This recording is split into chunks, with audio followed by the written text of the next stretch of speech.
Good morning students. आज ये तीनों टॉपिक के बारे में मैं समझाऊंगा आपको, acid base and salt chapter का। ये तीनों टॉपिक है। First one concentrated and dilute acid, second one diluting acid and third one is properties of acids. Okay, now come to the first point, concentrated and dilute acid. हम concentrated acid किसको कहेंगे? Concentrated acids are those in which least amount of water is present. इसका मतलब जो acid हम लेंगे उस acid में अगर कम से कम अमाउंट में अगर वाटर होते हैं तो नेचुरली इसमें हाइड्रोजन आयन कंसेंट्रेशन ज्यादा होता है। तो हाइड्रोजन आयन कंसेंट्रेशन जितना ज्यादा होगा वो एसिड उतना ही स्ट्रॉन्ग एसिड होगा और साथ साथ वो कंसेंट्रेटेड भी होगा। ओके, तो डेफिनेशन में यही डेफिनेशन याद कर लेना। नेक्स्ट है dilute acid. Dilute acid just इसका ऑपोजिट होता है। इसमें क्या होगा? वाटर कंटेंट बहुत ज्यादा होगा। ओके, एक्चुअली जो डाइल्यूट एसिड होते हैं ये डाइल्यूशन का अमाउंट भी अलग अलग होता है। जितना ज्यादा डाइल्यूट करेंगे उतना ही ज्यादा हमें वाटर उसमें मिलाना होता है। ओके, और वाटर के अमाउंट ज्यादा होने के साथ साथ क्या होगा डाइल्यूट एसिड में? उसमें हाइड्रोजन आयन कंसेंट्रेशन जो है वो लो हो जाता है, कम हो जाता है। ओके, नेक्स्ट है डाइल्यूटिंग एसिड। एक कंसेंट्रेटेड एसिड मान लो आपको दिया गया है, उसको हम डाइल्यूट में कैसे चेंज कर सकते हैं? डाइल्यूट एसिड में कैसे चेंज कर सकते हैं? डाइल्यूट एसिड में चेंज करने के लिए हमें क्या करना होगा? हमें पहले वाटर लेना होगा एक मेजरिंग सिलेंडर में। तो जिस टाइप का डाइल्यूशन करते हैं उस अमाउंट में हम इसमें वाटर ले लेते हैं। मान लो 100 ml वाटर के साथ हम 10 ml कंसेंट्रेटेड एसिड मिलाना चाहते हैं। हम क्या करेंगे? हम यहाँ पे पहले 100 ml वाटर ले लेंगे। यहाँ तक वाटर ले लिया 100 ml।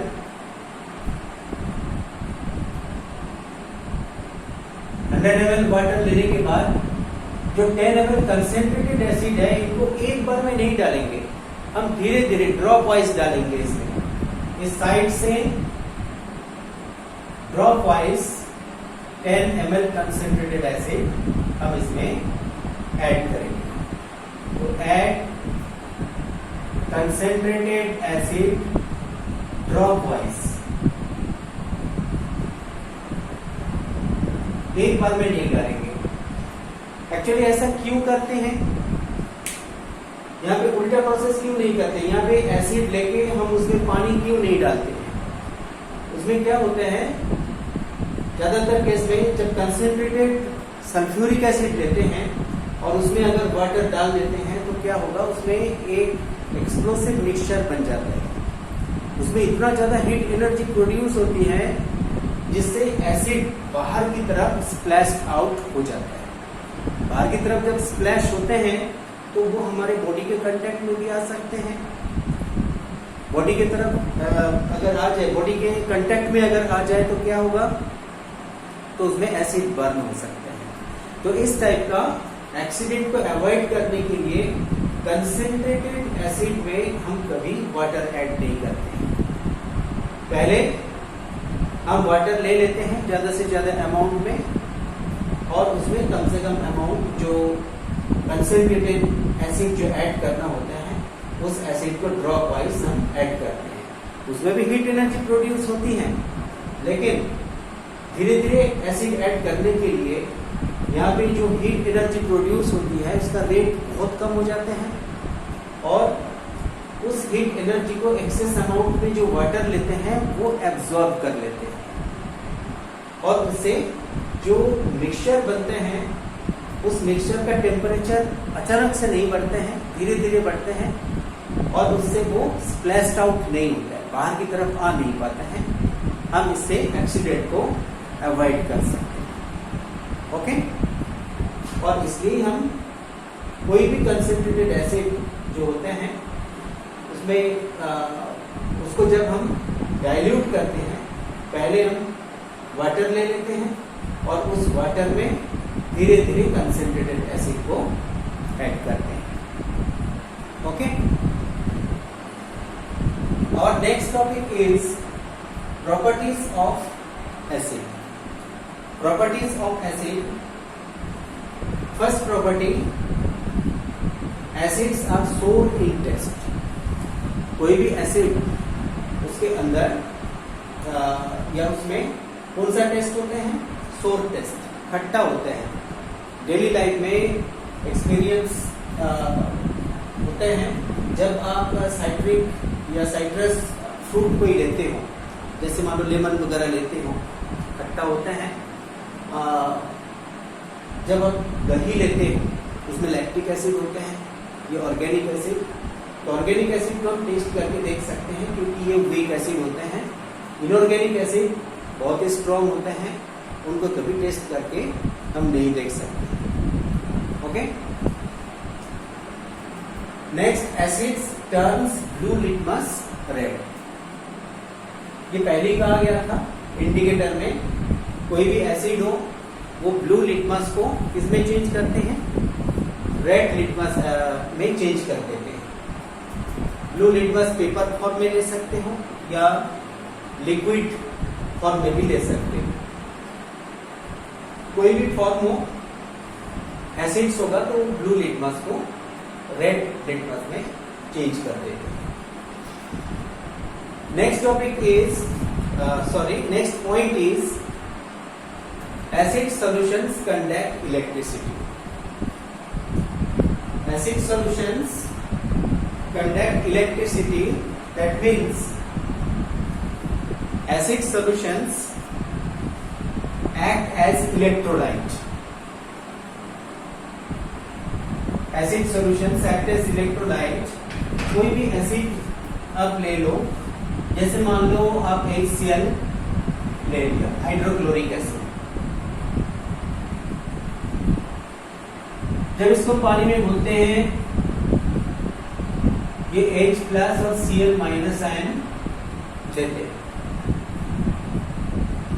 और जब ये आयनाइज होते हैं ये आयंस ही इलेक्ट्रिसिटी को कंडक्ट करने के लिए मदद करते हैं। ओके, इस टाइप का सॉल्यूशंस को ही हम इलेक्ट्रोलाइट्स कहते हैं, जो एक्वस सॉल्यूशन में इलेक्ट्रिसिटी को कंडक्ट करते हैं। तो कोई भी एसिड हो, एसिड सॉल्यूशंस कंडक्ट इलेक्ट्रिसिटी। अगर ये इनऑर्गेनिक एसिड होते हैं तो इलेक्ट्रिसिटी बहुत तेजी से कंडक्ट करते हैं। Inorganic acids, that means that acts as a strong electrolyte. और अगर ऑर्गेनिक एसिड लेते हैं तो क्या होगा?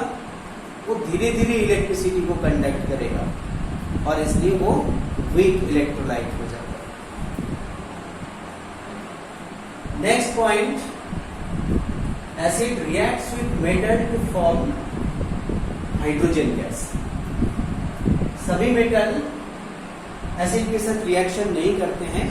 केमिकल रिएक्टिविटी सीरीज के बारे में पिछले चैप्टर में समझाया था आपको। तो केमिकल रिएक्टिविटी सीरीज में जो सब मेटल हाइड्रोजन से ज्यादा रिएक्टिव है वही एसिड से हाइड्रोजन को रिप्लेस कर सकते हैं। तो यहाँ पे एक एग्जांपल मैं दे रहा हूं, HCl के साथ अगर आप जिंक का रिएक्शन कराओगे, zinc is more reactive than hydrogen, so it can easily replace or displace hydrogen from hydrochloric acid. ZnCl2 zinc chloride is found and along with it hydrogen is also found. Now balance it. You will have to insert 2 here Now it will be ZnCl2 plus H2। तो इस type का कोई भी acid आप यहाँ पे लोगे और यहाँ पे एक मेटल लोगे जो हाइड्रोजन से ज्यादा रिएक्टिव हो, तो हर केस में इस टाइप का रिएक्शन होगा। यहाँ पे करस्पॉन्डिंग साल्ट बन जाएगा और यहाँ पे हाइड्रोजन गैस, ये एक कॉमन प्रोडक्ट होगा। इस टाइप का कोई भी रिएक्शन, और इसलिए यहाँ पे इस प्रॉपर्टी में कहा गया acid reacts with metal to form hydrogen gas.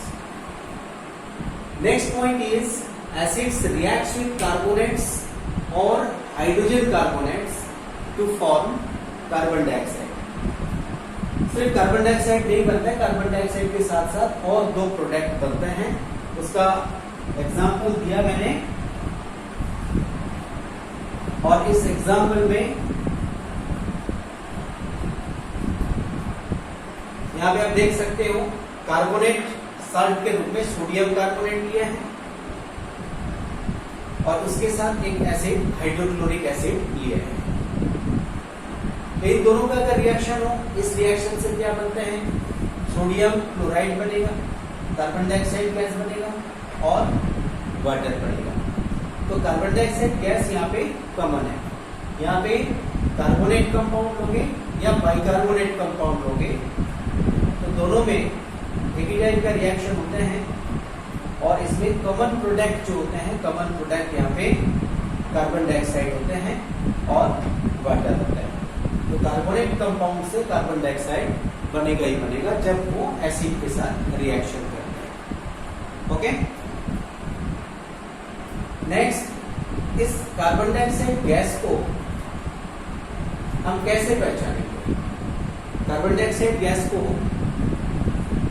पहचानने के लिए लाइम वाटर टेस्ट किया जाता है। लाइम वाटर टेस्ट, इसमें जो रिएक्शन है, ये रिएक्शन बहुत इंपॉर्टेंट है। लाइम वाटर का फॉर्मूला है CaOH होल ट्वाइस। ये क्लियर सॉल्यूशन होता है। लाइम वाटर सॉल्यूशन ये बिल्कुल क्लियर होते हैं। इसके साथ जब हम कार्बन डाइऑक्साइड को मिलाते हैं, milkiness appear in this case. अब ये मिल्कीनेस क्यों आते हैं? Due to the formation of calcium carbonate and along with it water is also formed। तो ये जो कैल्शियम कार्बोनेट बनते हैं ये पानी में नहीं घुलता है। तो पानी में नहीं घुलने के लिए इनका जो व्हाइट कलर है वही मिल्की अपीयरेंस के लिए जिम्मेदार है। ओके, तो ये कार्बन डाइऑक्साइड गैस अगर थोड़ा अमाउंट में भेजे तब ये रिएक्शन होता है, और एक्सेस अमाउंट में जब कार्बन डाइऑक्साइड भेजते हैं, यहाँ पे ये लिमिटेड अमाउंट में